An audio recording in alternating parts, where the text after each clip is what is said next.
Hey everyone, welcome back to Xploit. Now what I want to do today is that I want to build my golden XP farm, and last episode I already built up the bulk storage and I did that over in a mesa not too far away, and now I'm simply just going to build my gold farm on top. And oh god, there's some slimes. Ow, whatever. Yeah, the mouse switch was off because I was indeed farming creepers in anticipation for 1.16.100, where buttons no longer trick mobs from walking off of them. So that's why I want to stock up on gunpowder, because our creeper farm will be a lot slower after the updates. Probably still functional, but a lot slower.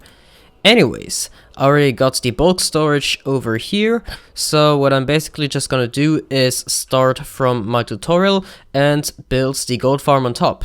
The bulk storage tutorial was, well, assuming that the player already built the gold farm and then building the storage below, but I built the storage first because, well, that kind of makes more sense when you don't have the gold farm already, and of course it is below, so yeah, it's logical.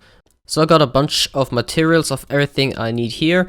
Got a bunch of building blocks, redstone components, whatever, glass, you know. I think I have some more stuff over here. Yeah, some obsidian, and we got tridents with mending. That is perfect because we're going to need 2 tridents in every of the 4 trident killers. And yeah, I think we got everything we need.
Right, that is the gold farm, and as you can tell from my XP count, it produces a ton of experience and gold. And of course we have the bulk storage below it that we built in the last episode, and we already have farmed quite a bit of gold, and rotten flesh, that is all rotten flesh, as well this and this. And this. No, we're not gonna trade it for emeralds because our raid farm produces emeralds already, and I'm pretty sure DrJanCyan enjoys a infinite amount of food. But as for the gold, as you can see, we have gold nuggets everywhere. All of these boxes are gold nuggets, except a few that I already crafted into gold blocks. And we have a bunch of gold blocks already, not the shulker box yet, because the shulker box is actually quite a lot. But yeah, you can tell that it does indeed produce a lot of experience and a lot of gold. We can try it out for a second. What I did here in the kill chamber is that I added 4 rails, and I have 2 minecarts circling around because as of 1.16 there was a change apparently to how experience can be picked up, so we needed to extend the range of the player getting closer to the kill chambers, and we can simply do it like this. I believe you can also do a minecart loop by having 3 normal rails and 1 curved, one slanted powered rail, and it would go in a circle, but I was too lazy to set it up. I'd much rather just have this, and I guess you can also store some stuff in there while you are AFKing. Of course it is a little bit more laggy, but it's not too much of a problem, to be honest. Not sure if the tridents in the kill chambers are linked to me, let's find out. Do they drop experience? Okay, they probably are linked to me. I'm the person who likes to use this a lot because, well, it is fun, and I did want to get up to this very nice experience count. So we can just try it out real quick. Let's just sit down. That is one problem with this setup. It is kind of hard to sit down sometimes. So we just turn the triangular on, and then we turn the top on, and it will start flickering the portals, and down the pigmen come. And this does work very perfectly in the 1.16 update, which is great. You may notice that they don't have the zombified piglin texture and only the zombie pigman texture. That is because apparently I'm using a texture pack that is outdated, and the game detects that, and it reverts the texture of the zombified piglins back to the zombie pigman texture. I'm not really sure as to why that is, because all of the resource pack I'm using have a manifested JSON minimum version number that is 1.16 on all of them. I checked manually just before, and well, it's still the zombie pigment texture. So I don't really know, but it is working very well, and as you can see I am farming experience, and all these pigmen are dropping down. While the pigmen are still falling down, we can take a look at the storage system. As you can see, all of the items are being dropped right into the stairs. All momentum gets cancelled, while the XZ momentum, and they drop straight down. And then all of the items get looped around and gets into the shulker boxes with these shulker loaders. This isn't really going to be our permanent gold farm. There are plans to make a bigger one down the line, but for now that should supply us perfectly with gold and experience. Besides, we only need gold for bartering. We don't need gold for beacon bases because we have an emerald farm for that. Alright, what I want to do next after smacking this wandering trader and his llamas is that I want to make a shulker crafting station, because I'm kind of tired of manually getting all of these items out of the shulker boxes. Well, I mean, I'd still have to do that with a shulker crafting system, but I'm kind of tired to constantly break them and refill them in, so I just want to have a system that automatically breaks the shulker boxes when I am done with them, and of course gives them an output, and then I have empty shulker boxes that I can fill back in, and I would also have shulker boxes filled with either gold nuggets or gold blocks, but that will be more slow, that I can then also fill, and that would also be broken, and yeah, that would essentially be what I'm aiming for. So this is the system that I came up with, and it's fairly simple. Most systems look like this. On one side there is the shulker boxes that get broken when they're empty, and on the other side there are the shulker boxes that get broken when they are full, and that's what I built. And of course you can add a second one of the shulker boxes that will get broken when they're empty right here, and it's a fairly simple process. But before that I just want to talk about some of the shulker breaking mechanics in Bedrock Edition at the moment. So, as you may know, recently the moving block bug got fixed for entities, not the play unfortunately, so only server side. And well, that did simplify things a little, I suppose, in terms of breaking shulker boxes, but it's still not that simple, unfortunately. So I tried out a variety of different setups, so of these blocks and a lot more, and I came to the conclusion that it is basically impossible to prevent horizontal momentum when breaking a shulker box.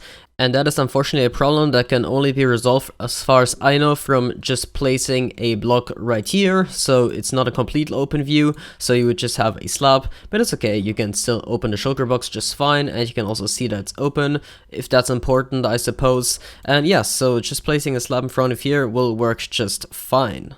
I tested each of these with several hundred shulker boxes, and all of these spilled outwards when it looked like this. But when adding slabs, it always just drops straight down, and that is how we want it to be, of course, because shulker boxes can be quite valuable, and losing them is something you don't want, because end raiding is a tedious task, and that makes these shulker boxes very much worth it. So the system is really simple. Comparator reads from shulker box, comparator powers piston with observer, and when the shulker box is empty, the comparator depowers, and the observer pulses this piston, which breaks the shulker box. And on the other side, the comparator uses the compare function, and there is a redstone block with signal strength of 15. I suppose you could even add a torch or something like that instead of going with a redstone block, and as long as the shulker box is not full, the piston will stay retracted, and when it extends, it pulses this sticky piston, which in turn breaks the shulker box.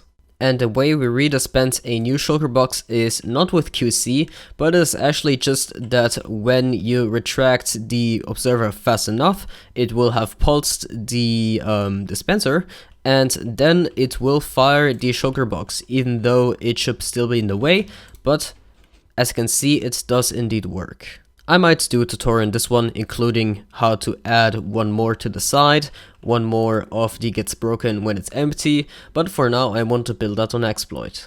So I'm back on the server, and as you can see on the side of the screen, we did add a scoreboard to display the game time. That is how many game ticks have currently passed, and the amount we have on the side of our bar amounts to about 213 days, so that is approximately how long the server world has been up and running, and that is quite a long time. It will get an issue when we get around 5 times that amount, because then it will exceed 2 to the power 31, and then villagers will not be able to restock due to a bug, because, well, it will be an overflow and whatnot. But I don't think that is a problem. When we reach 5 times that amount, that will of course be 213 days times 5. That will be a long time for now. I guess we can reset it by then, but like I said, that's going to take forever. So we don't really have to worry about that right now. We have a little big number on the side, 400 million, but that's okay. Alright, so I built a system up here on Xploit, and I haven't filled in the filled shulker boxes yet, but as you can see, I did as I said. I made it once for nuggets to ingot, and then ingots to block. And I did put some empty boxes in here already, 3 empty boxes, but since we're gonna get empty boxes from here that we can put in there anyway, I don't see the need to craft more and put more in there, so yeah, that is pretty much it. Right now, when there's no box in the system, you need to press the button, but that can easily be solved either by having a comparator here or something, and then having, I don't know, let's say an observer down there. Actually, I can very quickly do that. You could easily have something like this, and when there is an item that gets into the system, it will just simply, well, shoot out the shulker box, or well, dispense it. And actually, that's pretty simple. I would have to do something else on this side though. So I think for consistency's sake, I'm just gonna keep it like this on all of the dispensers. But yeah, I mean, it's definitely easy to add something in. The thing is, I've already been working on systems like that for a while now, but I kind of stopped before I took my Minecraft break because, well, I kind of got tired of Minecraft, as you know, and yeah, so I just ended up not doing that, and now I have to start all over because I don't know where I last stopped, and I don't want to give you guys inconsistent results or, well, contraptions, so I make sure to do all my testing from start to end to get the most consistent results. So I filled in all the gold nugget boxes we had into the system, and I must say there's actually quite a lot. So in here there's 9, in here there's 5 more, then there's 1 more right here, and then there's this over there. So that's a lot of nuggets. And while I forgot the exact conversion, it is a little easy to, well, convert it, because of course 1 gold block is 9 gold ingots and 1 gold ingot is 9 gold nuggets. So naturally, if we do 9 times 9 times 9, then 1 shulker box of gold blocks should be 81 shulker boxes of gold nuggets. And wow, that is a lot. We have like 27, 30 in total in here. And yeah, I guess we have a little more in here, but we definitely don't have enough to fill 1 entire shulker box of gold blocks from scratch. Of course, like I showed you before, we already have a few gold blocks in here, but yeah, that is gonna take a long time to convert all of that.